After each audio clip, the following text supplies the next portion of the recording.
Hello, fiber friends and polycrafters. Welcome to Maddie Makes. I am Crystal, and today we're plying two singles together to make a double ply.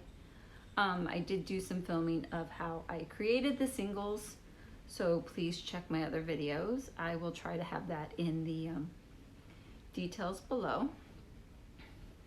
Today we are spinning on a Kromsky Symphony, which hasn't been used in a little bit, so it's a wee bit dusty.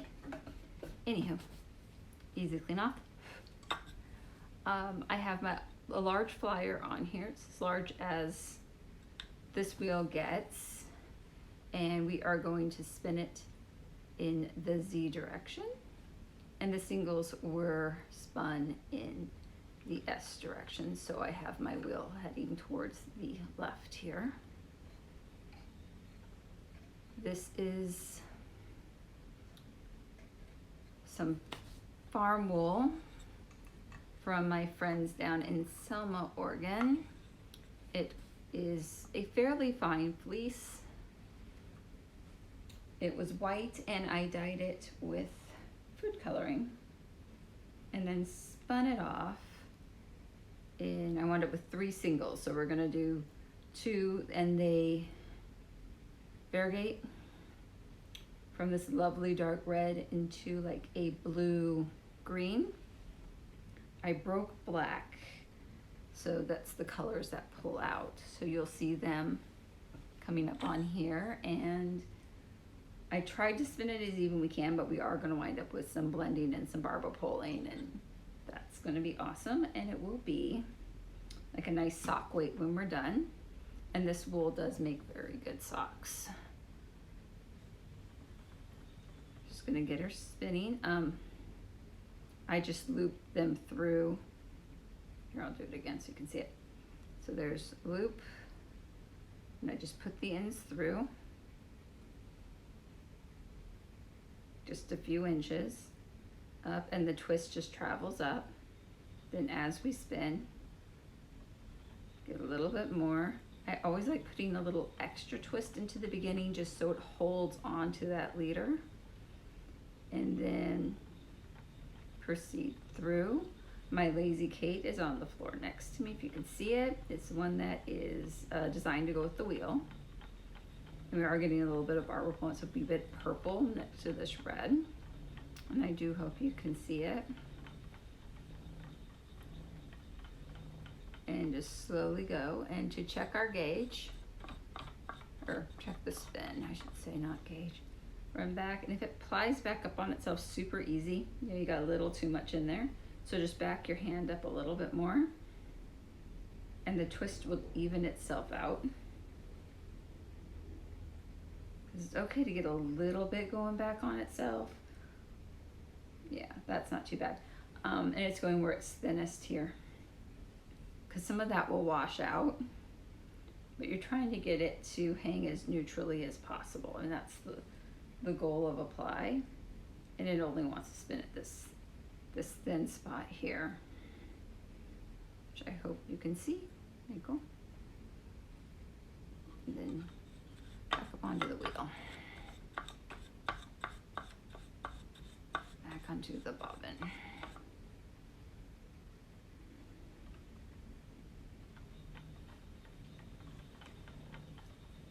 Now for socks, it's always nice to have it a little overspun is better than a little underspun, because it is going to have a lot of wear on it and a lot of washings, and even a little overspun will soften up over time. That's the spot that's a little thin. And your hand spinning, unless you've been doing it a long time and you have a good hand with it, it's going to be a little uneven just because it is done by hand and you're working with a natural product that in its nature is a little bit uneven. For processing this fiber, I started from the raw wool, skirted it, dyed it, hand brushed out each lock because there was a bit of veggie matter going on, and then ran it through my drum carder in color segments. So you had these rich reds at the beginning and faded down to the blues and the greens. Oh, that's pretty good. Just moving it along so it all doesn't puddle in one spot. And then pulled the sections off, like Z strips, which you put one way then the other. So I got the bat pulled out, both bats pulled out pretty much the same way. But the way it was dyed and the way it is processed, it's not gonna, the bats were not identical. They were close. And then I had a bat of nothing but the reds, because the reds were dominant in the dye. So I have a whole spool of singles of the reds, which I will use my ball winder and put end to end and pull one from the center of the ball, one from the outside of the ball, and spin it from there, or ply it from there. So I will be able to do socks with the cuffs, toes, and probably the heels. We'll see how the color works out. With just the pinky red tones. And then the rest of the socks with the blend, the variegated. Or we'll choose to do another project entirely. Depends on how much this works up to. There is approximately 6 ounces of fiber.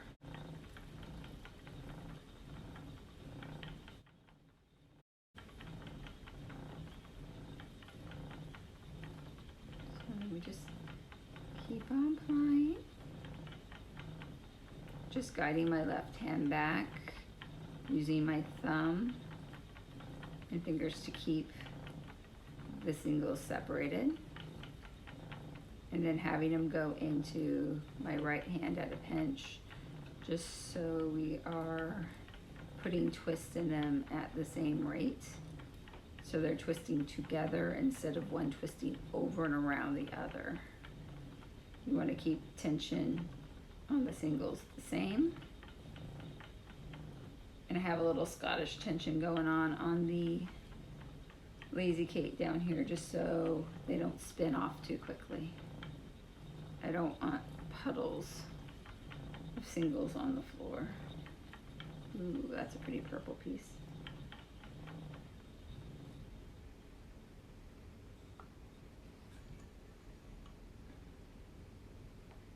I love doing dyeing like this because you get such beautiful heathered tones. And it really makes it more interesting to spin and more interesting to knit with. And this is fairly soft wool. I would say the microns are in the 30s. So though it is not merino, it is not that much thicker, and the sheep actually come in different colors, which is lovely. I will have to ask the owner what breeds they are, because I think they're a little mixed. But the wool was beautiful.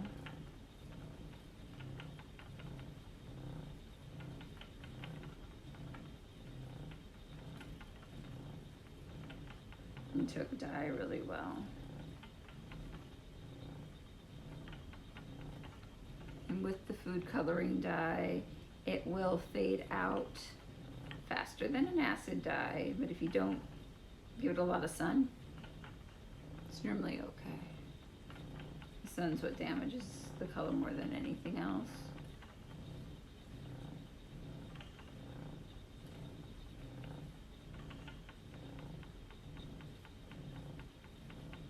You got a light and dark thing happening over here.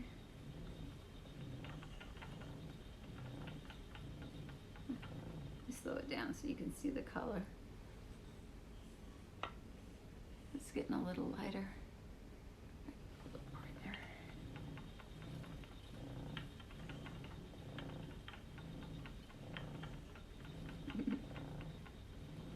Yeah, this is a double treadle. I'm not really sure how much you can see beneath the wheel itself, but that groaning sound is the treadles.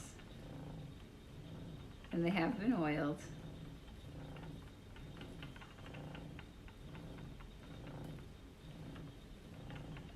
I do oil this, but it's probably about time that it gets another coat of wax on it, because it's a naturally finished wheel. That's how I got it.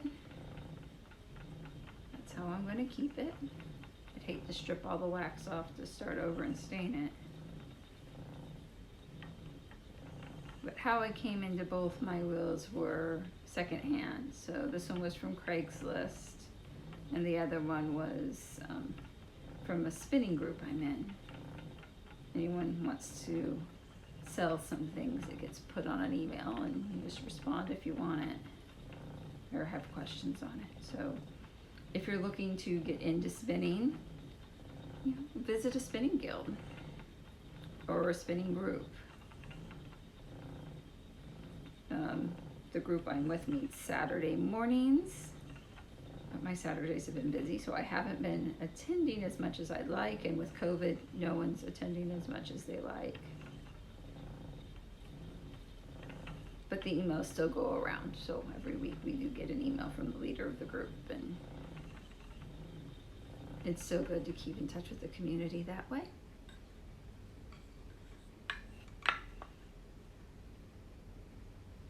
I'm just checking to see how much it's locking back up on itself, and it's very gentle. So good to go. It's always good to stop and check. Trying to keep my feet going pretty slow. There's a little bit of that blue green. And with the way I did this, there will be a bit of blending since this all came out of one dye pot.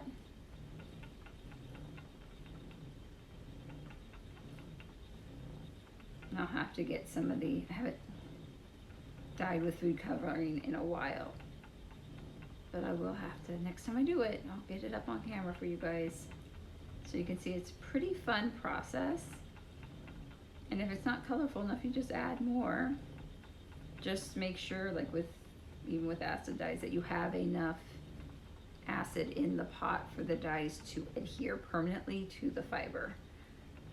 You need a citric acid or white vinegar. And since I hate the smell of hot vinegar, let me know if I'm alone on that, or if it's your favorite smell, let me know, because I find people's favorite smells interesting. I had a friend, her favorite smell was skunk. I don't know if anyone else would agree with her, but the smell she liked. So I use citric acid with all my dyes.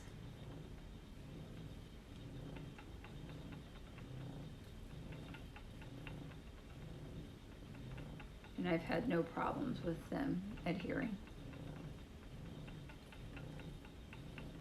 And some people say it's more expensive to do it with citric dyes. Well, it probably is, but it takes up less room. And sometimes the space it takes up is more important than the cost. And I can also keep it around longer as long as it's in a good sealed container. So I can keep one bag around for years and it's not gonna cause any problems.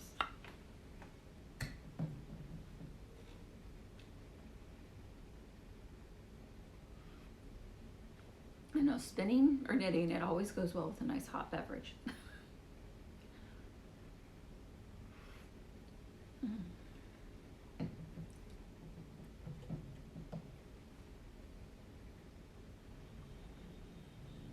Today I only have about 20 minutes, well, probably more time later today, but right now I only have about 20 minutes to spin.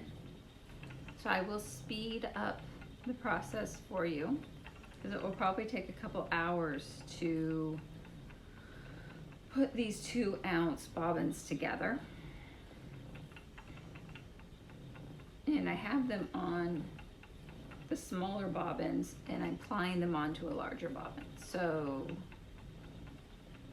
do have a little one here, so I'll show you the difference in size.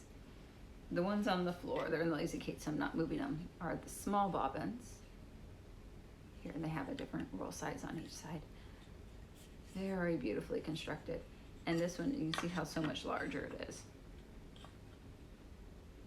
So I hope you can get a good view of that, side by side, or side by side. So this one's almost twice the size. So it's pretty nice to be spinning on this wheel again. The reason it was dusty is I got a new wheel, so I'm not sure you saw that video or not, but got a Spinolution, and I've done some spinning on it. Looking forward to doing more, but I can do huge spins on it. Because this is its bobbin size. It does have smaller ones, but there's 3 of these super huge. Thinking I can get like 6 to 8 ounces on there, maybe more. Depends on the density of the fiber. Get my fingers back set up, thumb in between. May have one going under, one going over. One single under, one single over. Thumb in between. Get the wheel back, go in the correct direction. And then it looks spun enough. I just pull my fingers back. So you'll get into a rhythm. So the speed of your feet on the pedals, or petal, depending. And pretty much drafting out the singles from the bobbins with the left hand and pulling back with the right. If you are left-handed, you will probably do the reverse with your Lazy Kate onto your right side.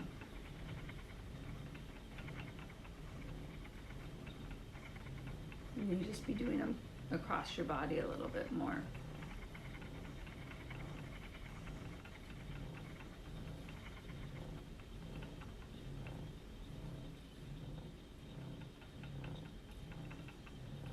Now this is probably time where you put on an audiobook or a good movie. But I rather watch what I'm doing, so I find this a little difficult to keep track of a movie while I'm spinning, because I'm more interested in the spinning than I am in the video.